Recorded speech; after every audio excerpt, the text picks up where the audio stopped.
प्यारे बच्चों, आज हम लोग शुरू करने वाले हैं नए टॉपिक को। वो है इम्परफेक्शन इन सॉलिड। ये नया टॉपिक आप सॉलिड स्टेट के अगली कड़ी में आप हैं और ये नया टॉपिक आपके लिए काफ़ी इम्पोर्टेंट है क्योंकि आपके बोर्ड एग्जाम में जो है यहाँ से क्वेश्चन हर बार कुछ ना कुछ पूछे ही जाते हैं, चाहे वो एमसीक्यू के फॉर्मेट में हो या फिर आपका सब्जेक्टिव क्वेश्चन के फॉर्मेट। सबसे पहले आप देख लो कि हम लोग किस तरीके से पढ़ेंगे। आप देख लो कि पूरा डिटेल करके हम लोग फोटो वगैरह सहित पूरा डिटेलिंग करके सारा बातचीत करेंगे। ठीक है, ये देखो ये पूरी कहानी। तो हम पूरा पिक्चर के साथ साथ आपको पूरा डिटेलिंग करते हुए एनसीईआरटी पैटर्न पर आधारित जो भी बातचीत है उसको समझाते हुए हम आपको पढ़ाने वाले हैं। ठीक है, हम लोग आज जो टॉपिक कवर कर रहे हैं इस टॉपिक का जो है वेटेज, इस टॉपिक का जो नाम है वो है इम्परफेक्शन इन सॉलिड, जिसको हम लोग डिफेक्ट इन सॉलिड भी कह सकते हैं। डिफेक्ट इन सॉलिड या डिफेक्ट इन क्रिस्टल भी कह सकते हैं। अब ये डिफेक्ट इन क्रिस्टल या डिफेक्ट इन सॉलिड अगर समझना है तो इसको समझने से पहले हम चाहते हैं कि आप एक फोटो को समझें। देखिए, ये हमारे पास मानकर चलो कि एक इंसानी शरीर का एक फोटो है। ठीक है, आप इस शरीर को देखो। अब इस शरीर के अंदर में हम सभी जानते हैं कि इस शरीर में दो पैर है भाई, है ना। चलो इसको कहीं पर प्लेस कर देते हैं, यहाँ प्लेस करते हैं। इस शरीर में दो पैर है, एक पैर यहाँ है, एक पैर यहाँ है। ये दो पैर है, दो हाथ है। दोनों हाथ का अपना एक लोकेशन है कि भाई यहाँ पर ये हाथ बाजू में जुड़े होते हैं, यहाँ बाँह होता है, यहाँ से जुड़ा होता है मेरा हाथ। अब मान लीजिए इस शरीर में दो हाथ है, लेकिन ये मान लो ये पहला हाथ है, ये दूसरा हाथ है, लेकिन दूसरा हाथ यहाँ न रह करके यहाँ पर जुड़ा हुआ है। तो क्या ये आइडियल शरीर माना जाएगा? नहीं माना जाएगा। दो हाथ है लेकिन जिस हाथ को जहां होना चाहिए अगर वो वहां नहीं है तो यह तो एक तरह का कमी है। तो इसको आप डिफेक्ट ही बोलोगे, इम्परफेक्ट बॉडी बोलोगे। क्लियर बात? या फिर आप ये मानकर चलिए कि जैसे यहां समझिए कि ये ऐसा मानकर चलिए कि यहां पर जो शरीर है, ठीक है, ये दो हाथ हैं, एक एक दो और एक तीसरा हाथ आ जाए। दो हाथ के अलावा एक एक्स्ट्रा आ जाए तो भी हम क्या बोलेंगे? उसको कमी ही बोलेंगे। दो हाथ के अलावा अगर एक्स्ट्रा आ जाए तो भी वो क्या कहलाएगा? डिफेक्ट कहलाएगा, जरूरत से ज्यादा हो गया तो। या फिर सिर्फ एक ही हाथ है बॉडी के अंदर में, सिर्फ एक ही हाथ है, दो हाथ नहीं है, सिर्फ एक ही हाथ, तो भी ये क्या कहलाएगा? डिफेक्ट कहलाएगा। आइडियल स्ट्रक्चर जो है एक इंसान का उस पर यह आधारित नहीं हो पा रहा तो एक तरह का ये क्या माना जाएगा? डिफेक्ट ही माना जाएगा, एक तरह का कमी ही माना जाएगा। तो कहने का अर्थ है कि डिफेक्ट का मतलब है कि जिस चीज को जहां होना है वहां नहीं रहे, जितना होना चाहिए उससे ज्यादा हो जाए, जितना होना चाहिए उससे कम हो जाए, तो ऐसी स्थिति में डिफेक्ट बनेगा। क्लियर बात? आइए थोड़ा अब हम आपको इसको ना हम एक फोटो के माध्यम से समझाने की कोशिश करते हैं। मान लीजिए ये अपना क्रिस्टल, इस क्रिस्टल में ये जितने भी गोले हैं ये लैटिस पॉइंट को रिप्रेजेंट कर रहे हैं। इन सभी गोलों में क्या है? आपका कंस्टिट्यूएंट पार्टिकल प्रेजेंट है ना। कंस्टिट्यूएंट पार्टिकल प्रेजेंट हो सकता है क्योंकि ये लैटिस पॉइंट है, तो लैटिस पॉइंट पर कौन होता है? Constituent particle. कंस्टिट्यूएंट पार्टिकल या तो एटम हो या आयन हो या मॉलिक्यूल हो। मान लीजिए ए नाम का एटम यहाँ पर बैठा हुआ है। क्लियर है बात? ए नाम का एटम यहाँ पर बैठा हुआ है, समझिएगा ऐसे। ओके, ए एटम यहाँ बैठा हुआ है। अब किसी भी एक जगह से मान लीजिए, किसी भी एक जगह से एक एटम हट जाए अब बताओ कि आइडियल स्ट्रक्चर तो था कि सभी जगह पर एटम होने चाहिए, अब एक जगह पर नहीं है, तो ये क्या हो गया, ये डिफेक्ट हो गया, ये डिफेक्ट हो गया। क्लियर बात? मानकर चलिए कि यहां है, लेकिन ये यहां से डिस्प्लेस होके यहां आ जाए, ठीक है, ये वाला ए जो है वहां से डिस्प्लेस होकर के यहां पहुंच जाए,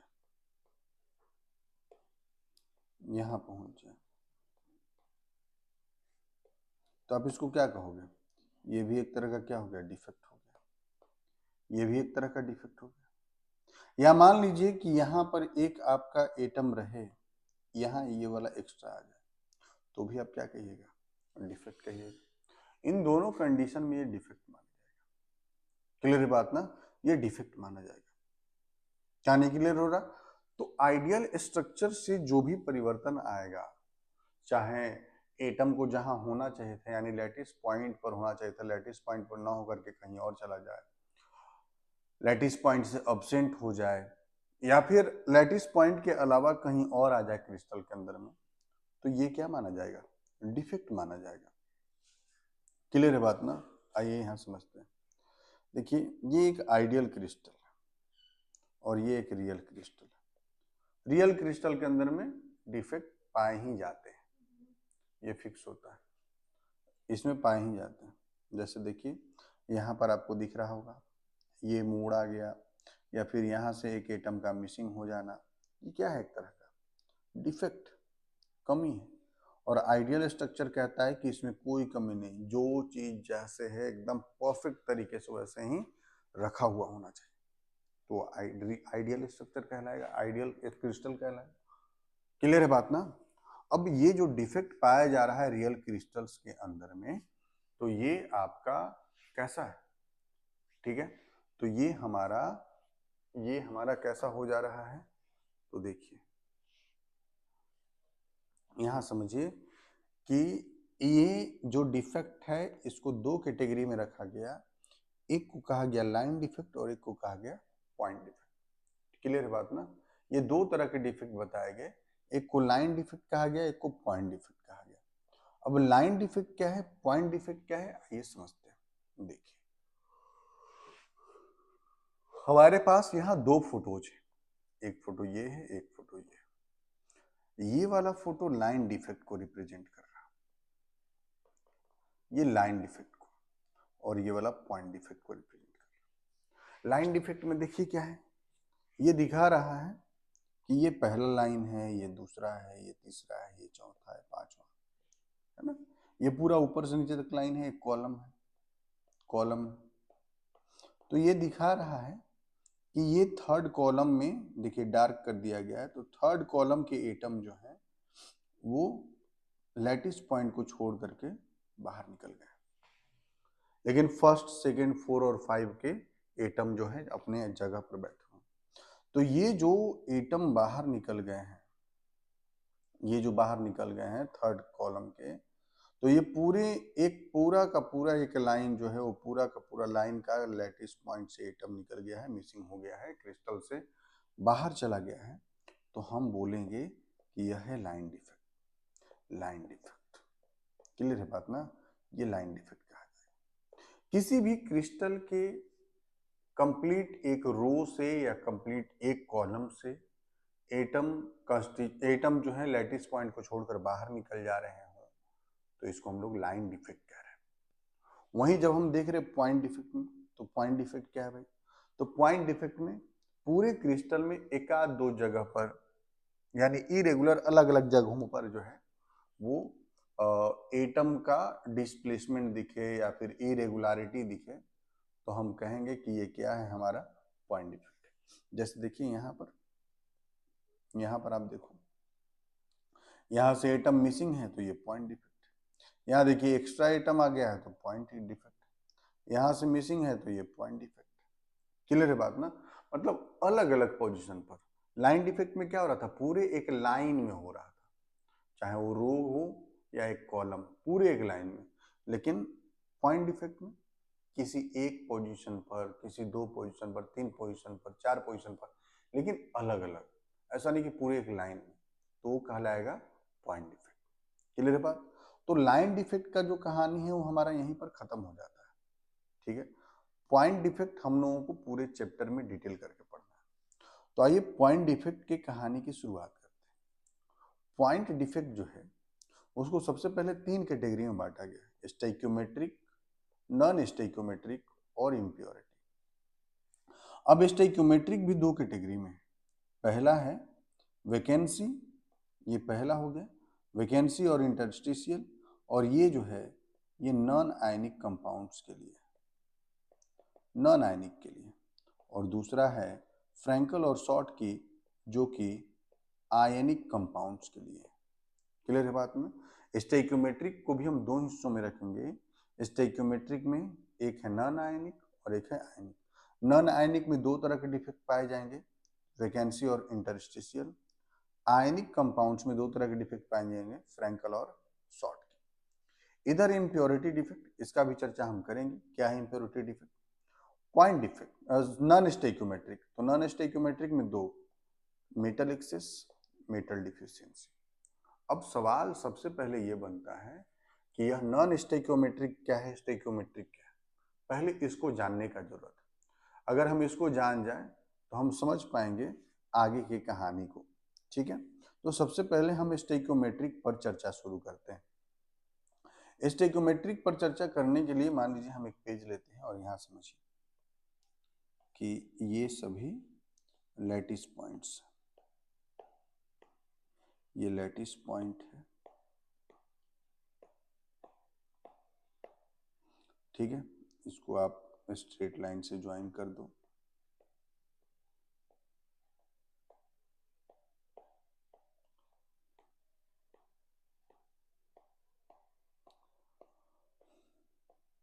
आपको अगर बहुत स्लो वीडियो लगे ना तो 1.25 या 1.5 पर भी करके आप देख सकते हो, लेकिन चूंकि हमको एक्सप्लेन करके समझाना है तो हम रिलैक्स होकर के समझाना चाहते हैं, एकदम रिलैक्स में।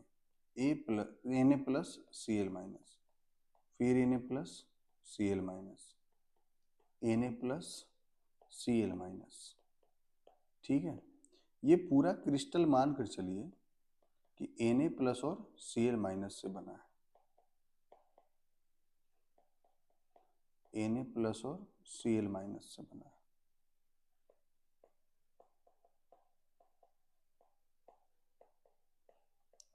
मतलब अगर हम यहाँ देखें तो Na प्लस और Cl माइनस का रेशियो जो है 8:8, यानी कि जो बेसिक रेशियो है 1:1 का, 1:1 का रेशियो है।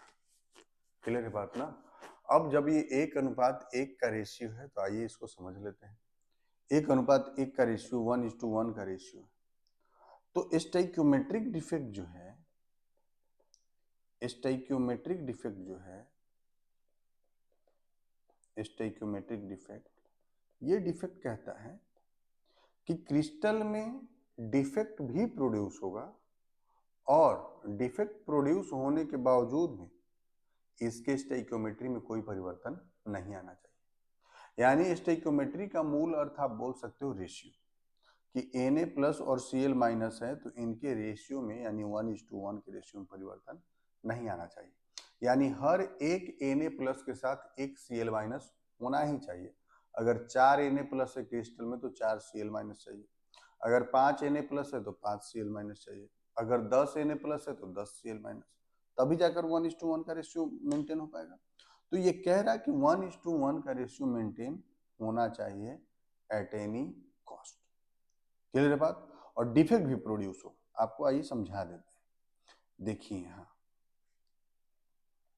हम यहाँ से एक Cl माइनस हटा दिए और एक Na प्लस हटा दिए, समझना, एक Na प्लस हटा दिए, एक Cl माइनस हटा दिए।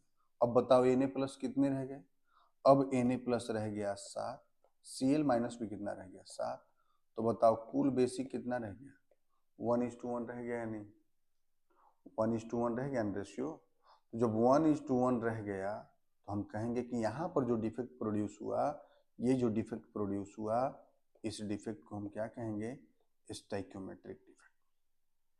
क्लियर बात ना? इस डिफेक्ट को क्या कहेंगे? स्टोइकियोमेट्रिक डिफेक्ट कहेंगे। 1:1 का रेशियो रह गया, इसको स्टोइकियोमेट्रिक डिफेक्ट कहेंगे। मामला क्लियर हो गया? यही स्टोइकियोमेट्रिक डिफेक्ट। स्टोइकियोमेट्रिक डिफेक्ट में जैसा कि हम लोग बात की कि दो तरह का, एक नॉन आयनिक सॉलिड के लिए, एक आयनिक सॉलिड के लिए। तो आइए सबसे पहले शुरू करें हम लोग नॉन आयनिक सॉलिड के लिए। नॉन आयनिक सॉलिड के लिए दो हैं, वैकेंसी और इंटरस्टिशियल।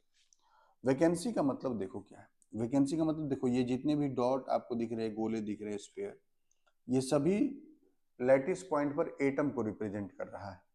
ठीक है, एटम को रिप्रेजेंट कर रहा है।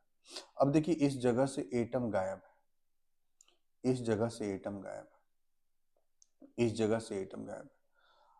तो जब वैकेंसी डिफेक्ट की बात कर रहे हैं तो वैकेंसी डिफेक्ट का अर्थ है कि ऐसा डिफेक्ट है ना, ऐसा डिफेक्ट जिसके कारण क्रिस्टल के लैटिस पॉइंट से एटम बाहर निकल जाते हैं।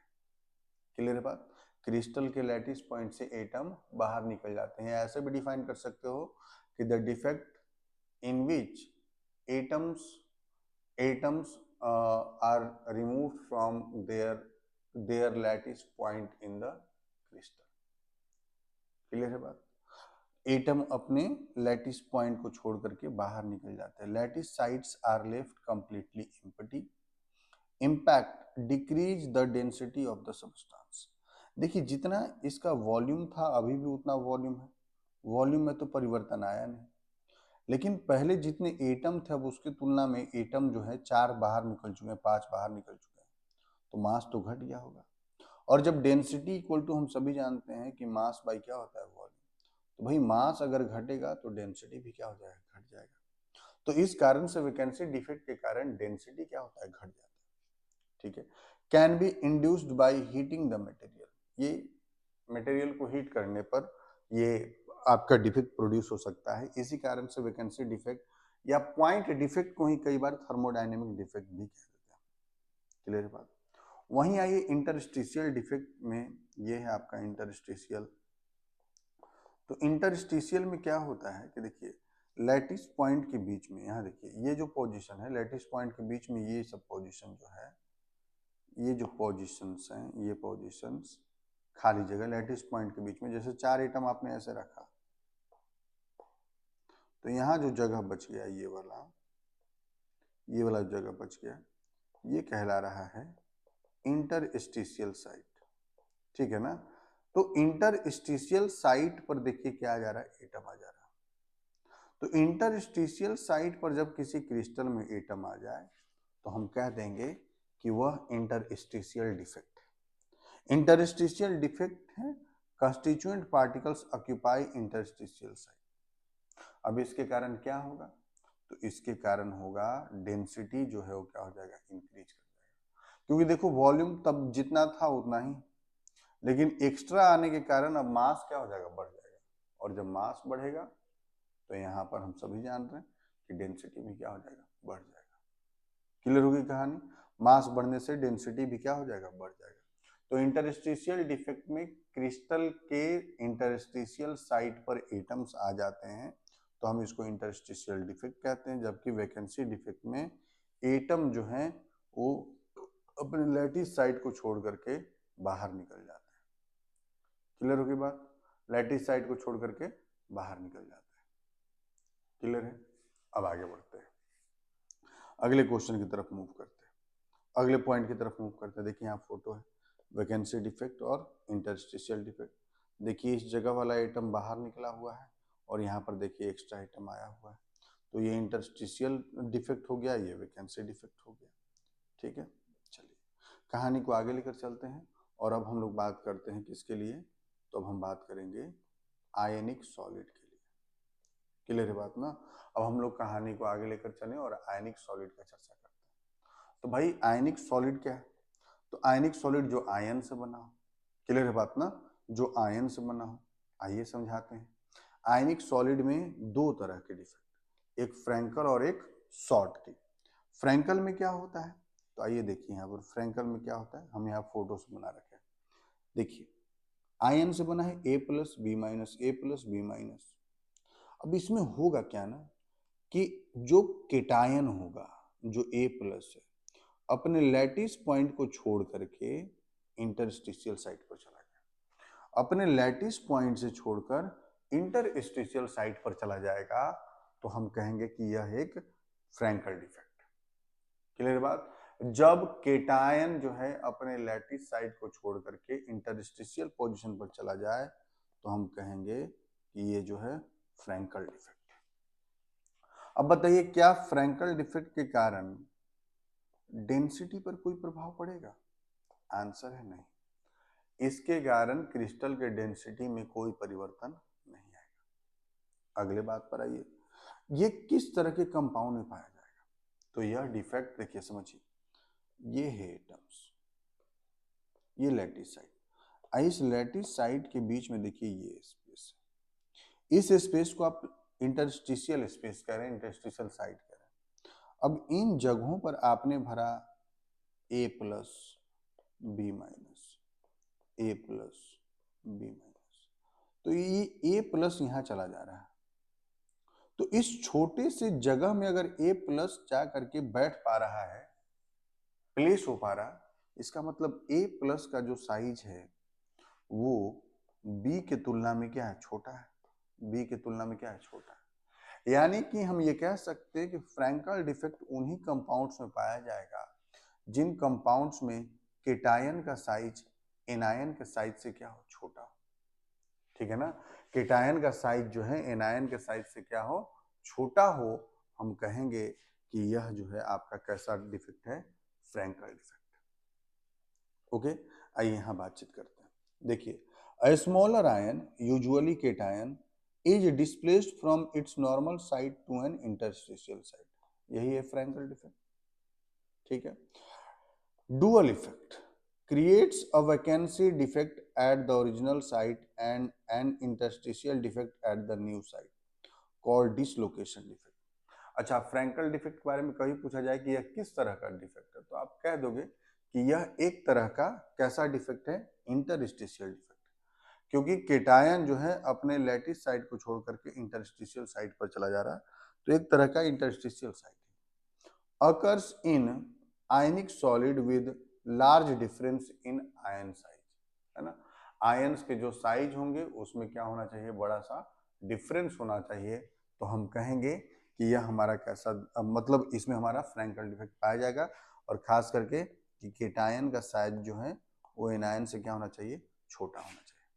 आगे आइए, अब इसमें एग्जाम्पल दे दिया है कि ZnS है, AgCl, AgBr, AgI, इन सब में जो है कौन सा डिफेक्ट पाया जाएगा? तो फ्रैंकल डिफेक्ट पाया जाएगा। ठीक है। यहाँ है कि डेंसिटी जो है अनअल्टर्ड रहेगा, इलेक्ट्रिकल न्यूट्रलिटी मेंटेन रहेगा, उसमें कोई चेंज नहीं आएगा, और डेंसिटी पर भी कोई प्रभाव नहीं पड़ेगा। अब आइए, जब हम फ्रैंकल पढ़ लिए तो अगला है शॉर्ट के डिफेक्ट। देखिए, डिफरेंस पूछता है आप एग्जाम्स वगैरह में। शॉर्ट के डिफेक्ट क्या कहता है? तो शॉर्ट के डिफेक्ट कहता है ना कि केटायन और एनायन सेम रेशियो में अपने लैटिस साइड को छोड़ करके बाहर निकल जाएंगे। जैसे देखिए, यहाँ से एक माइनस जो था वो बाहर निकल चुका है, यहाँ से जो प्लस था वो बाहर निकल चुका है, तो एक प्लस निकला, एक माइनस निकला। तो जब किसी क्रिस्टल में सिमिलर नंबर ऑफ केटायन और एनायन एक साथ क्रिस्टल को छोड़ करके बाहर निकल जाते हैं, लैटिस पॉइंट को छोड़कर बाहर निकल जाते हैं, तो हम कहेंगे कि यह एक तरह का शॉर्ट के डिफेक्ट। क्लियर होगी बात?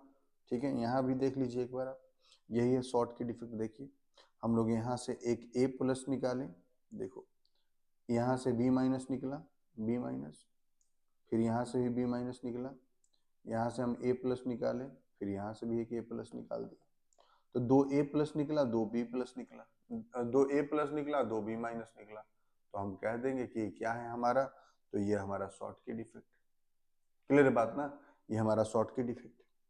ठीक है, ये क्या है? शॉर्ट के डिफेक्ट। देखिए, N essential vacancy defect for ionic solid to maintain electrical neutrality, an equal number of cation and anions are entirely missing from the lattice. Clear बात? Requirement occurs when cation and anion are almost similar size. ये उन्हीं compound में पाया जाएगा जिसके cation और anion का size क्या हो, बराबर। एग्जाम्पल क्या है, NaCl, KCl, CaCl। अच्छा याद रखिएगा कि इकलौता कंपाउंड है AgBr जिसमें आपका शॉर्टकी डिफेक्ट भी पाया जाता है, फ्रैंकल डिफेक्ट भी पाया जाता है, दोनों।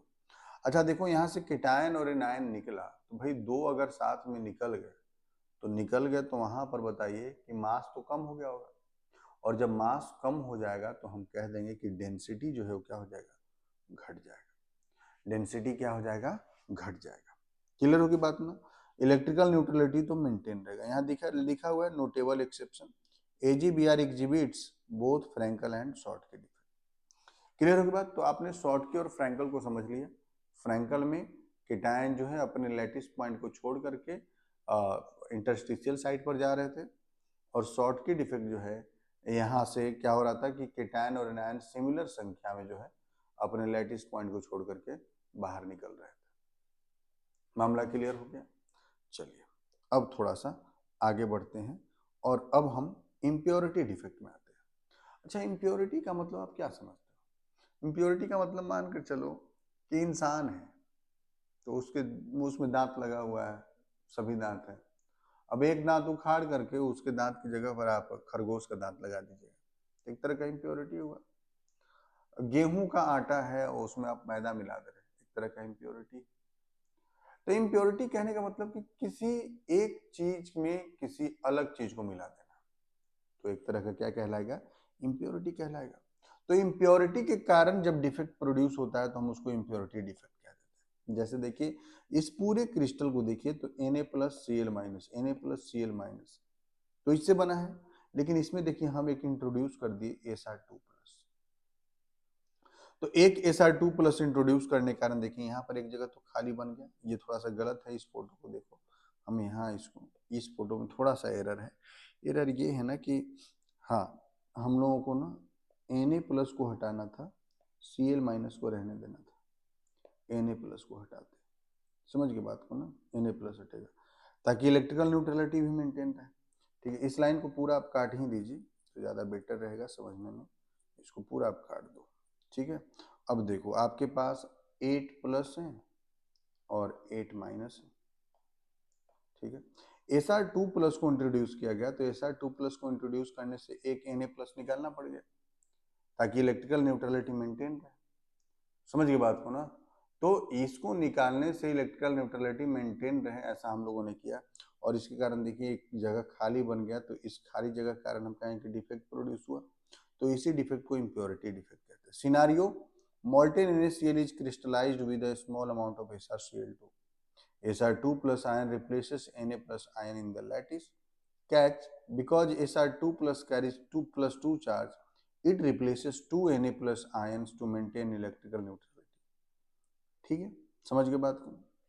अब आइए आगे, और अगला है हमारे पास, अब है नॉन स्टोइकोमेट्रिक डिफेक्ट। देखिए नॉन स्टोइकोमेट्रिक डिफेक्ट हम आपको यहाँ समझाते हैं।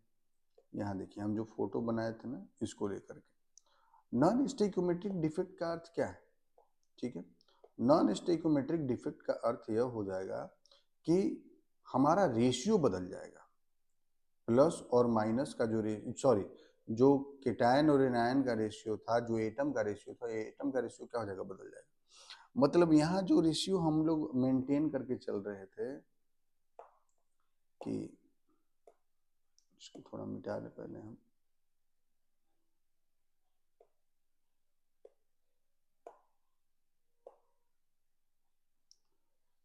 यहाँ जो मेंटेन था यार बच्चों की 8A+ है तो 8Cl-, यानी 1:1 का रेशियो चल रहा था। अब क्या हो सकता है ना कि कभी ये 7:8 भी हो सकता है, 9:8 भी हो सकता है। तो ये कहलाएगा नॉन स्टोइकोमेट्रिक डिफेक्ट कि जो एटम्स जिस रेशियो में पहले से बंधे हुए थे उस रेशियो में परिवर्तन आ जाए, उस रेशियो में परिवर्तन आ जाए तो हम कह देंगे कि ये हमारा कैसा डिफेक्ट है, ये नॉन स्टोइकोमेट्रिक डिफेक्ट है। क्लियर है बात ना, ये नॉन स्टोइकोमेट्रिक डिफेक्ट। आइए देखते हैं नॉन स्टोइकोमेट्रिक डिफेक्ट में, जैसा कि चर्चा किए थे, दो प्रकार है। पहला प्रकार होता है मेटल एक्सेस डिफेक्ट। अब मेटल एक्सेस डिफेक्ट को समझना है ना, तो हम आपको एक फोटो समझाते हैं। देखिए यहाँ पर ना ये देखो, चलो ये देखो हम बनाते हैं एक,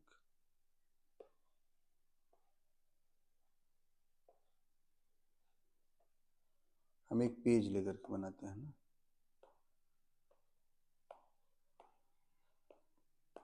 ये हमारे पास एक क्रिस्टल हो गया, ठीक है। अब इसमें ना हम आयंस को फिल कर देते हैं।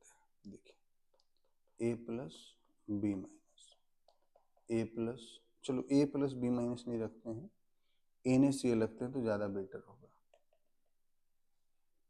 ठीक है, ताकि आप उससे आसानी समझ पाओगे कि N A plus C L minus, N A plus C L minus, C L minus N A plus C L minus, N A plus C L minus, N A plus C L minus, N A plus C L minus, N A plus C L minus, N A plus.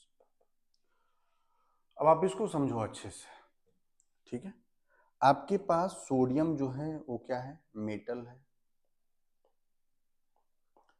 और chlorine जो है आपके पास वो non metal.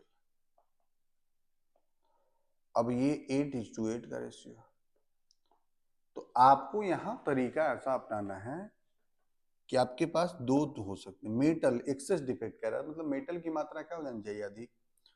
मतलब एक तरीका ये हो सकता है कि 8:7 हो जाए, या दूसरा तरीका ये हो सकता है कि 9:8 हो जाए। यानी पहला तरीका ये हो सकता है कि हम यहाँ से Cl को हटा दें, कम कर दें, तो मेरा मेटल एक्सेस बन जाएगा। दूसरा तरीका ये हो सकता है कि हम मेटल को ही बढ़ा दें, दूसरा तरीका हमारा ये हो सकता है। तो हमारे पास ये दो तरीके हैं, हम इसको फॉलो कर सकते हैं। तो आइए उन्हीं दो तरीकों पर चर्चा करना है। देखिए पहला तरीका क्या कहता है, पहला तरीका कहता है कि हम क्या करें कि देखिए A plus B minus, A plus B minus का पूरा क्रिस्टल बना है। यहाँ देखो क्या लिखा, anionic vacancy traps electron to create metal excess. ये पहला तरीका। आइए समझते हैं इस पहले तरीके में क्या कहता है कि NaCl crystals are heated in atmosphere of sodium vapour. ये पूरा एक क्रिस्टल था NaCl का, उसको गर्म करना शुरू किया गया, किसके वेपर के प्रेजेंस में, Na+। अब आप सोचो ना कि ये पूरा NaCl का क्रिस्टल है, आप मान कर चलो कि ये पूरा NaCl का क्रिस्टल है, Na+Cl माइनस, Na+Cl माइनस, ये इसका क्रिस्टल है। इसके अराउंड जो है कौन भटकना शुरू कर दिया, तो सोडियम वेपर। सोडियम वेपर किस फॉर्म में रहेगा, Na+, और साथ में इसका इलेक्ट्रॉन भी होगा। तो यह Na+ जो फ्री होकर के घूम रहा था, ये क्लोरीन को अपनी तरफ इनवाइट किया। तो क्लोरीन देखिए, sodium atom deposit on crystal surface, Cl minus ion diffuse to the surface combining with Na to form NaC. To do this, Na atom loses electrons to form Na+. Na+ के form में अपने आप को convert कर लेता है और electron lose कर देता है, और इस प्रकार से Cl माइनस यहाँ से निकल जाता है, और ये वाला इलेक्ट्रॉन जो है यहाँ पर Cl माइनस की जगह पर फंसा हुआ रह जाता है, ये इलेक्ट्रॉन फंसा हुआ रह जाता है। वही यहाँ आपको फोटो में दिखाए हैं कि Cl तो निकल गया, लेकिन उसका इलेक्ट्रॉन यहीं पर फंसा रह गया। तो ये जो इलेक्ट्रॉन फंसा रह गया, इस जगह को हम लोग नाम दे दिए एफ सेंटर। क्या नाम दे दिए, एफ सेंटर। क्लियर है बात, कि किसी भी क्रिस्टल से क्लोरीन निकल गया, एक नॉन मेटल निकल गया, और उसके जो इलेक्ट्रॉन थे वहीं पर उसी जगह पर फंसा हुआ रह गया, तो हम कह दिए कि यह हमारा मेटल एक्सेस डिफेक्ट हो गया। क्लियर है बात ना, मेटल एक्सेस डिफेक्ट। और इसको हम लोग नाम क्या दे दिए, एफ सेंटर। इस पोजीशन को नाम क्या दे दिए, एफ सेंटर। क्लियर की बात ना, इसको हम लोग एफ सेंटर नाम देते। और देखिए इलेक्ट्रिकल न्यूट्रलिटी भी बना रह गया, है ना। जितने प्लस हैं उतने माइनस। देखिए यहाँ पर एक A+, फिर B-, A+, B-, तो अभी भी जितने प्लस है उतने माइनस। ठीक है, यहाँ पर ये थोड़ा सा मिस्टेक है, यहाँ देख लेना, ये B-, फिर A+ होगा, और फिर यहाँ B-। तो जितने प्लस हैं उतने माइनस है। इलेक्ट्रॉन पर माइनस होता है, तो क्लोरीन निकल गया, उस पर जो माइनस था उसके बदले इलेक्ट्रॉन रह गया माइनस के फॉर्म में, तो इलेक्ट्रिकल न्यूट्रलिटी बना रह गया, और ये पोजीशन कहलाया एफ सेंटर। क्लियर है बात? तो पहला तरीका तो हमारा ये हो गया, हम ऐसे समझ पाए। ठीक है, एफ सेंटर को समझिएगा, यहाँ पर क्या बोल रहा है कि F centres give alkali halide distinct brilliant colour. F centre जो है वो क्या करता है कि कंपाउंड को, आयनिक कंपाउंड को कलरफुल बनाता है। सोडियम क्लोराइड को ये येलो बनाता है, लिथियम क्लोराइड को पिंक बना देता है, पोटेशियम क्लोराइड को वायलेट बना देता है। सवाल है कैसे? तो ऐसे बनाता है कि जब देखिए, जब इस पर हीट पड़े, जब सनलाइट के प्रेजेंस में इसको लाइएगा, तो लाइट से इलेक्ट्रॉन क्या करेगा, हीट को एब्जॉर्ब करेगा, हीट को एब्जॉर्ब करेगा, और हीट को एब्जॉर्ब करने के बाद, समझिएगा बात को, हीट को एब्जॉर्ब किया, और हीट को एब्जॉर्ब करने के बाद इलेक्ट्रॉन का एनर्जी बढ़ जाएगा। अब एनर्जी बढ़ेगा तो अनस्टेबल हो जाएगा।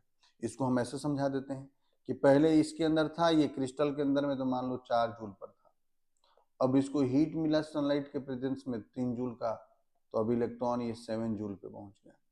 अब यहाँ पर ना ये अनस्टेबल हो गया, यहाँ पर ये अनस्टेबल हो गया। अब ये अनस्टेबल हो गया तो चाहेगा कि फिर से हम स्टेबिलिटी की ओर लौटे। ठीक है, यहाँ पर ये स्टेबल था क्योंकि एनर्जी कम था तो स्टेबल था।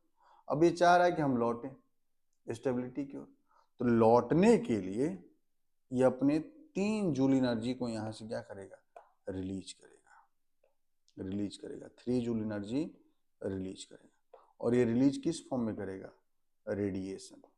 और ये रेडिएशन कौन सा होगा, विजिबल रीजन का, विजिबल रीजन का होगा, यानी इन्हीं 7 कलर में से कोई एक कलर, विबग्योर में से कोई एक कलर। ठीक है ना?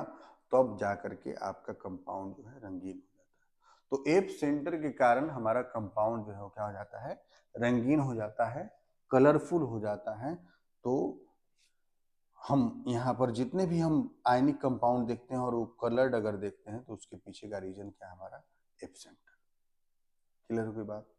ओके ना? देखिए, trapped electrons in F center absorb energy from visible light falling on the crystal, becoming excited and imparting distinct colors. Clear हो गई बात? चलिए अगले पर चलते हैं, आगे का बातचीत बढ़ाते हैं। Excess metal can also hide an interstitial sites. देखिए यहाँ पर वही कहानी बोला गया कि जब ZnO को आप हीट करेंगे ना, तो वह क्या हो जाएगा कि हीट करने पर उसके कलर में भी परिवर्तन आ जाएगा। ठीक है, तो ये देखिए zinc oxide is white at room temperature, लेकिन जब इसको हम लोग गर्म किए तो कैसा हो गया, पीला हो जाता है। क्लियर है बात? ओके, तो ये आपका एक एग्जांपल हो गया। अब आइए दूसरा तरीके पर चर्चा हम लोग कर लेते हैं कि पहला तरीका तो हो गया कि भाई हम यहाँ से क्या कर सकते हैं कि इस प्रकार से, मतलब टोटल डिस्कशन रहा कि ऐसे हम लोग ऐसे हटा सकते हैं, ऐसे हम लोग यहाँ पर मेटल एक्सेस डिफेक्ट प्रोड्यूस करा सकते हैं। दूसरा तरीका हमारा क्या हो सकता है, दूसरा तरीका बोला गया कि देखिए मेटल एक्सेस कराने के लिए हम दूसरा तरीका ये अपना सकते हैं कि हम यहाँ पर मेटल की मात्रा क्या करें, बढ़ा दें। तो देखिए हम लोगों ने क्या किया कि A+ एक इंटरस्टिशियल साइट पर जोड़ दिया। ठीक है ना, एक इंटरस्टिशियल साइट पर A+ जोड़ दिया।